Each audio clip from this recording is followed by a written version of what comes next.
Hi guys! So welcome to the vlog again. I'm grade 12 student. Ito ba lang magawa? So ayan, nasa auditing na kami lahat.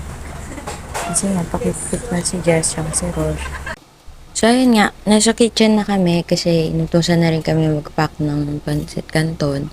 So kailangan namin siya i-measure ng 200 grams each plastic.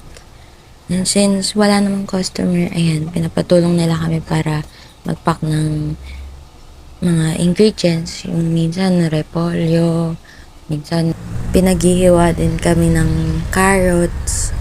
Tapos, basta yun. Pinatulungan namin sa magluto minsan, mag-ready ng order. After nyan, naisipan na namin mag-pure gold pagka-out namin.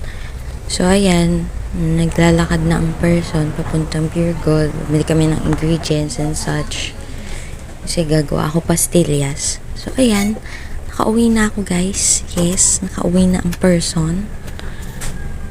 And, ayan na yung mga gagamitin ko sa paggawa.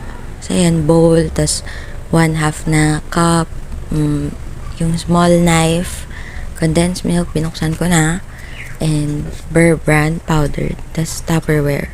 So, ako lalagay yung pastillas kasi wala akong wrapper. So, ayun na nga, naglagay na ako sa 1/2 ng powdered milk. Pinatpat ko lang para sakto. Tapos yan, naglagay na din ako sa 1/8 cup ng condense. Yan, nagsalin ako. Tapos yan. Tapos after nyan, kinitsara ko yung condense kasi sayang Sayang naman. Diba? Tapos yan, mix lang, mekos lang. Mix lang hanggang sa mag-form na yung parang dough. Tapos yan, nag-measure ulit ako ng isa pang 1/8 ng condense. Tapos yan, mix lang. Tapos, medyo sticky siya, guys. Malinis naman yung kamay ko. Naghugas ako ng kamay bago ko ginawa yan.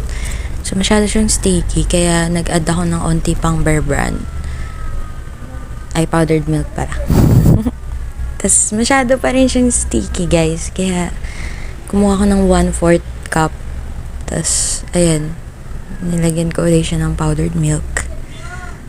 Kasi, pag masyado siyang sticky, hindi ko siya malalagay and hindi ko siya mamomold sa Tupperware. Kaya, ayan. Tapos, nung medyo hindi na siya sticky, kailangan kasi hindi ganun kadikit dun sa kutsara na yung mabubuong dough. So, ayan.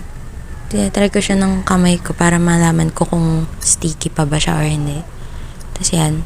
Ginamit ko na yung both hands ko para ma-form siya. Yan. Bilog-bilog lang. Ikot-ikot lang. Tapos, yan. Nilagay ko na siya sa Tupperware. Yes, almost half ng Tupperware yung napuno ko dyan. Dun sa ginawa ko. Kasi naglagay din ako ng onti pang powdered sa ibabaw niya. Kasi gagamitan ko siya ng knife ko para hindi masyadong madikit kapag hinihiwa ko na. Ayan. Iniwa ko lang siya into cubes. Maliliit na cubes lang kasi masyado siyang matamis. Tapos yan, nilagay ko na rin siya sa freezer for 45 minutes and then 15 minutes nilagay ko sa chill, binaba ko siya.